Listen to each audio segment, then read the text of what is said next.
Well, folks, in today's video, we're in Montreal, Quebec to visit Canada's largest railway museum, which is known as Expo Rail. This is a museum which I've wanted to come back to now for quite a long time. I originally visited this museum back in 2013 with my father, and at the time, I remember just being absolutely blown away by the place.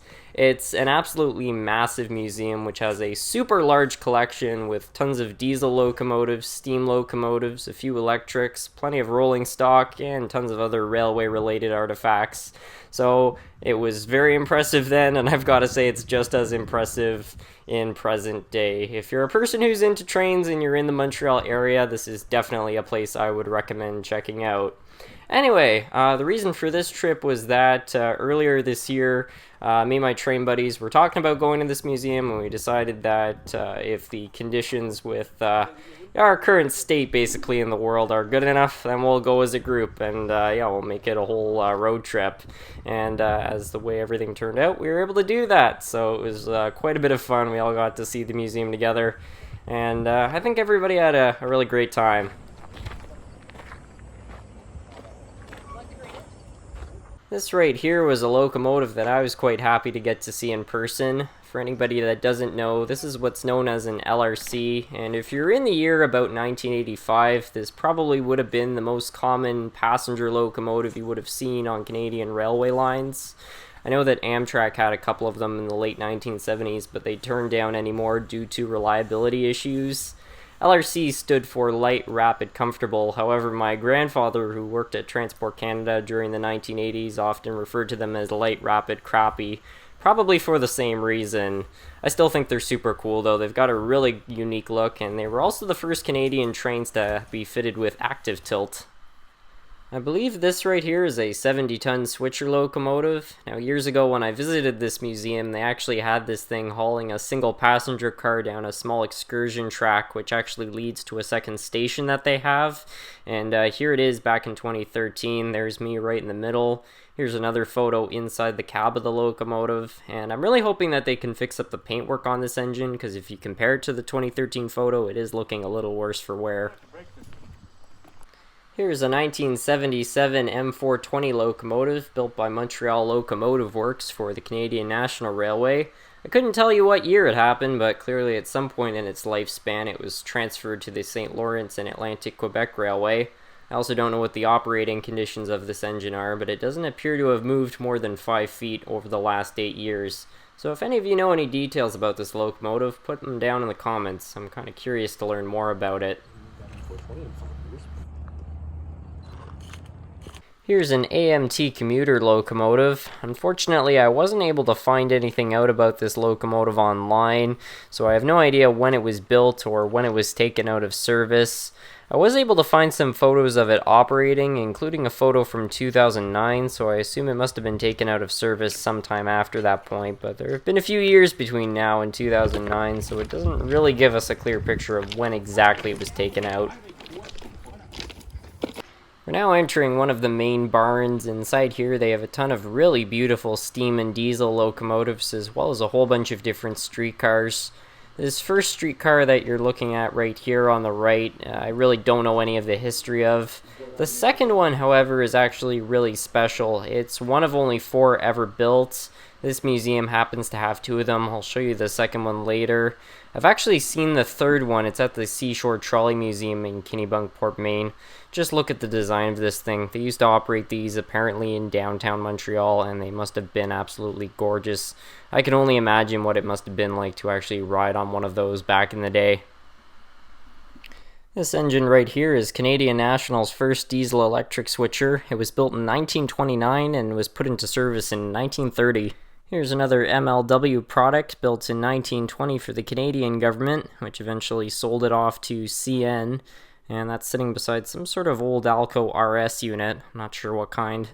This steam locomotive is apparently what's known as a Selkirk locomotive. However, this one was given a streamlined design to make it look similar to its Royal Hudson counterparts. This engine was built by Montreal Locomotive Works in the year 1949 for the Canadian Pacific Railway.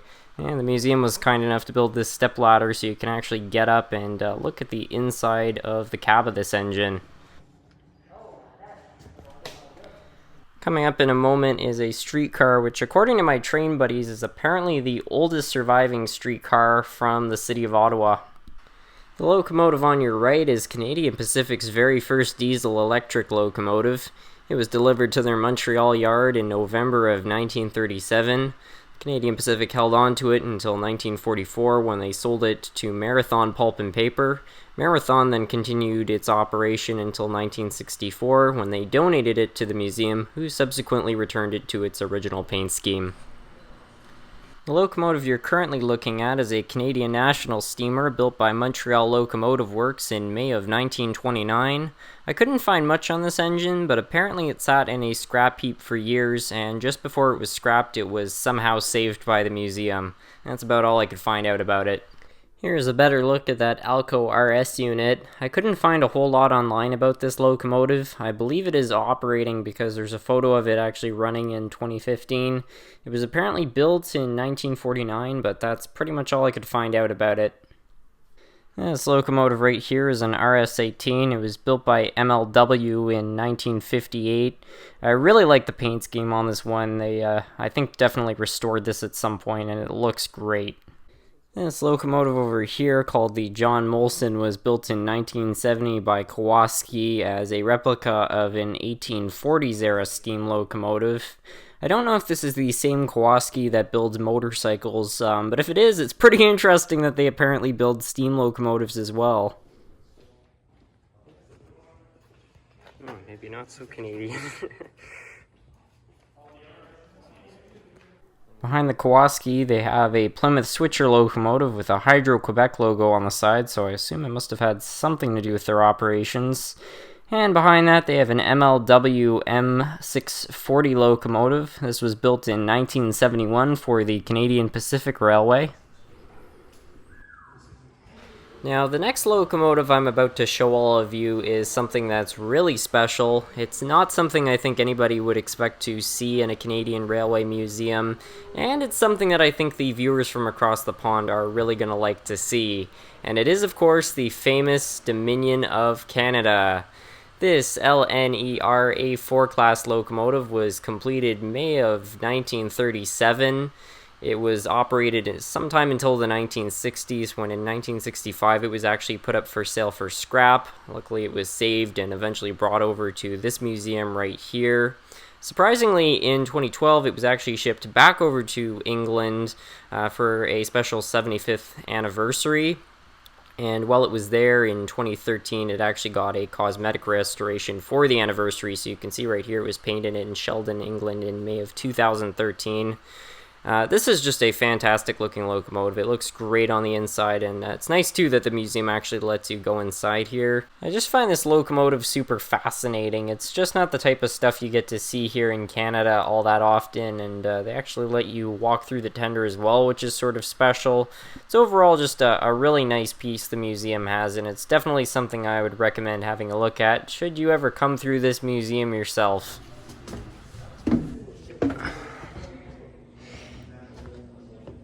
Here's another locomotive from across the pond called Aladdin. I don't know really a whole lot about it. Apparently it was built in 1875, which I was kind of surprised to see. At least that's what this plaque says.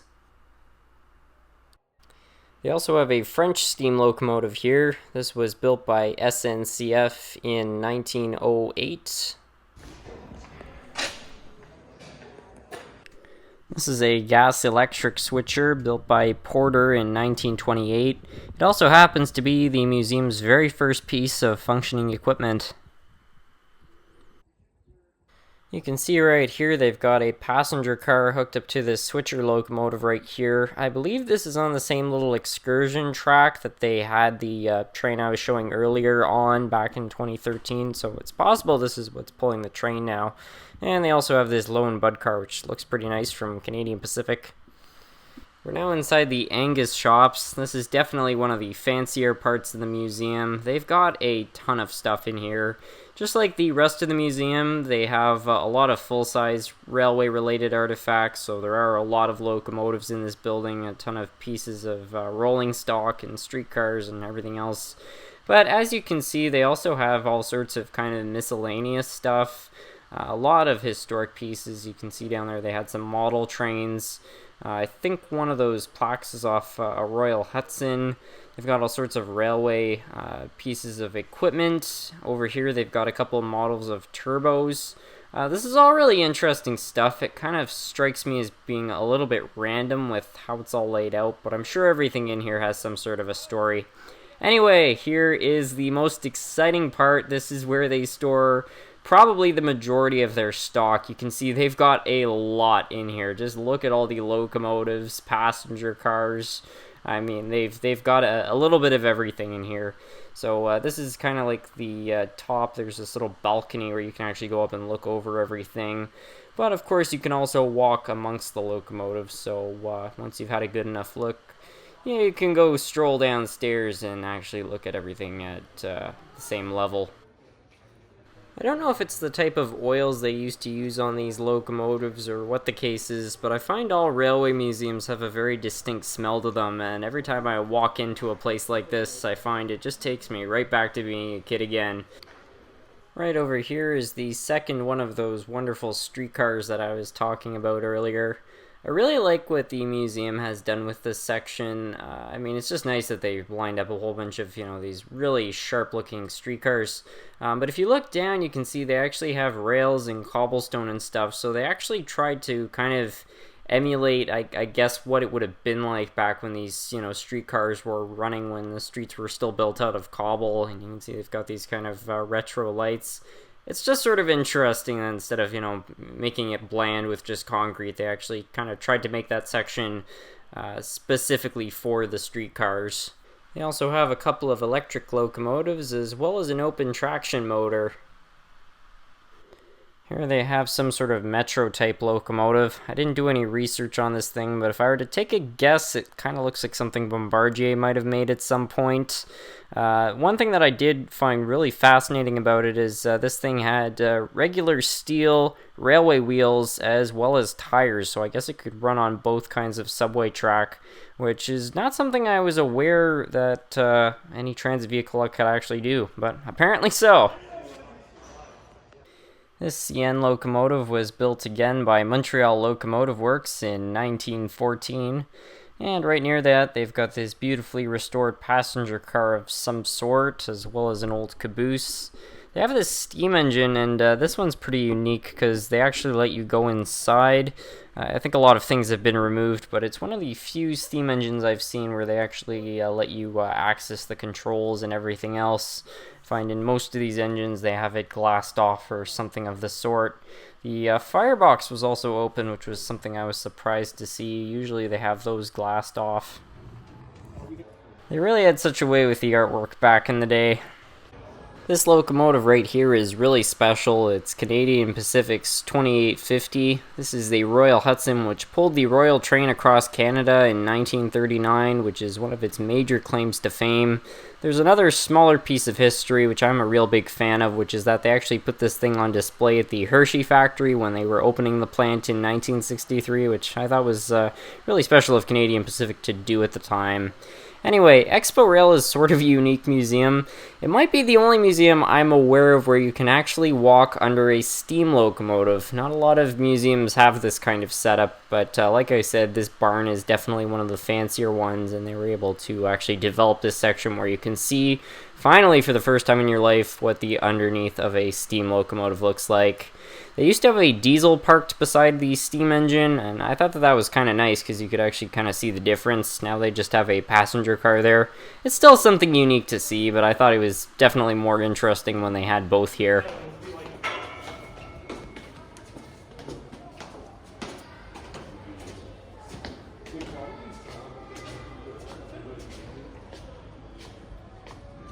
Look at this beautifully restored VF unit. I have to say, it really is quite the experience actually getting to see these locomotives in person. You can see them in pictures and you can sometimes find videos of them operating, but there really is nothing just like actually going to a museum and, being able to see, like just how big these things are and, just look at them in detail. It's really something else. Down this way, they've got a snowplow, which you just saw, a whole bunch of different passenger cars, but they've also got this steam locomotive right here, and this is an engine that I really like. It is a 210-2 number 4100, and it is actually the exact steam locomotive that Mihano based their President's Choice Big Ten train sets off of in the 2000s. So in a lot of my live streams, the 210-2s are requested, and this is the exact model that both of them are.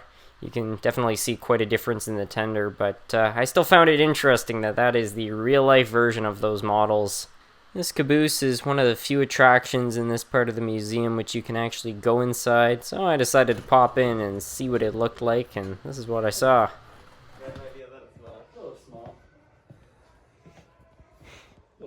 Here's another look at that snowblower right there, as well as this Canadian National steamer. Right across from that, they've got a switcher locomotive. I believe it's some sort of Alco locomotive, or probably another MLW of some kind. I don't entirely know. Behind the steam engine, they have got this really nice looking Canadian Pacific Trainmaster locomotive.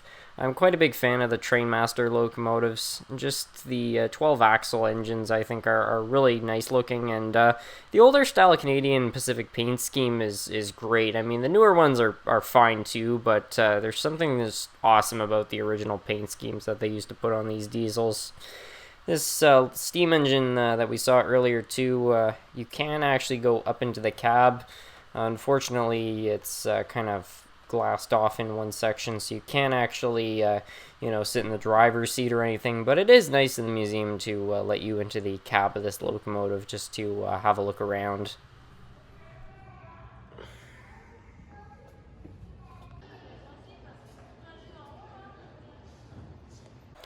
Now here's a part of the museum that all you model railroaders out there I think are really gonna like. They have a really nice layout. It's not the largest layout I think I've ever seen. It's not that it's a small layout, though. It is fairly large. And the amount of detail that they've put on this thing is just fantastic. They did a wonderful job with this. I really like the track configuration. There are all sorts of different scenes. The scenery in terms of the trees and hills and everything is really sharp. And they've got quite a difference between all the scenes. So you can see right here, this is more of a rural scene, but they also have more city typescapes and things of the sort. I have to say, seeing this big layout was sort of giving me a bit of nostalgia for train shows. I really can't wait for those to return, because that's one thing that's just really enjoyable about going to a train show, is you get to see these types of layouts with all sorts of different details for the first time, and kind of just examine them and see what's going on.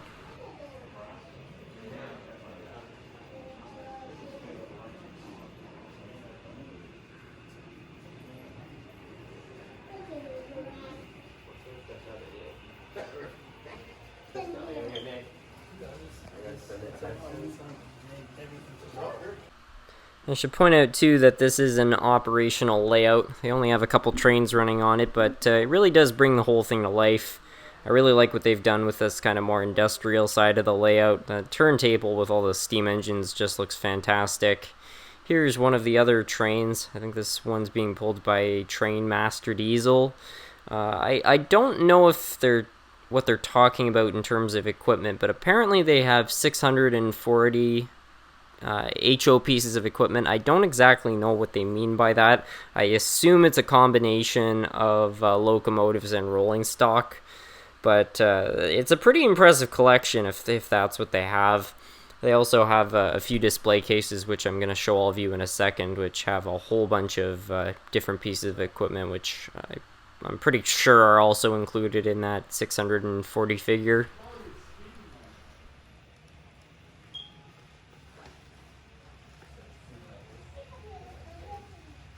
I find whenever looking at a layout like this, it really makes you think just how much time and effort must have been put into building something like this. I mean, if you look around at it, you can really tell there was a lot of thought put into this whole design, and I can imagine just the planning phase for this layout must have taken quite a while. And then, you know, just the coordination of having to get all the materials for it and get people who are skilled enough to put this whole thing together and make it look good. It really must have taken quite a bit, but I will say I think it did pay off. I mean, the layout just looks fantastic. They really did do a nice job with it.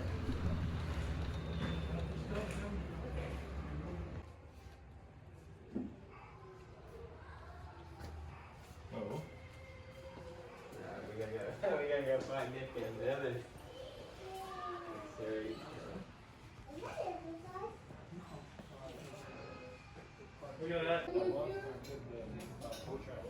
So right here is that display case of different trains and locomotives I was referring to earlier. You're going to see in a sec just exactly how much stuff they have in here. You can see they have a whole bunch of locomotives. The majority of the stuff in here is Canadian. I think all the trains are Canadian, but as you saw earlier, a couple of European locomotives mixed in there. But yeah, quite the collection. Just look at all this stuff.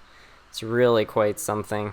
I'm sure a lot of model railroaders are looking in here and seeing at least one train they would like to have. Check it out. They've got turbo. They just got more of a conventional like F unit. I think that's a C liner. A few steamers. Here they've got a TGV. They've also got some other scales in this display. I kind of wonder what the story with all these trains are, if they were donated to the museum or if people lent them to the museum, because there's locomotives like that kind of random little Bachmann F unit, which seem a little more regular than some of the other pieces of equipment you see in here. They also have a giant brass big boy, which is not something you'd expect to see, but there it is. Now here's something fun. It's one of those ride-on trains. For just $2 Canadian, they'll take you for a trip around their layout, which is actually kind of nice. They've got a whole bunch of bridges, a pretty decent length of track, and even at least one tunnel. So on a bright sunny day like this, it can actually be a pretty enjoyable experience. I am 100% certain that this ride is definitely targeted at children, so me and my train buddies automatically decided to buy tickets for it. It's actually pretty funny. At one point when we were walking around the museum, there's this older gentleman, and he kind of told us where everything was, and he mentioned this ride, and he's like, yeah, they've got this little train ride. Honestly, I think it's just for children. You guys probably don't want to go on that thing. And we were like, well, we bought tickets for it. And he was like, oh, that's okay. I'm an older gentleman. I've been on that thing like a million times. Have fun. That's great. One thing I probably should have mentioned earlier is that this sort of spoils what the train ride is like, so if you don't want any spoilers for this train ride, you should probably skip ahead in the video, but provided you're fine with spoilers, then enjoy the rest of the ride. I also want to apologize for some of the shoddy camera work on this train ride. I was trying to be kind of discreet about filming it just because one of my train buddies seemed to think that you weren't supposed to. I didn't see any signage saying not to, and none of the staff mentioned anything about that, so I figured I was just going to go ahead and do it anyway unless somebody told me not to, which they didn't, so I ended up capturing the whole thing, but I was still trying to be discreet, so I do apologize for that.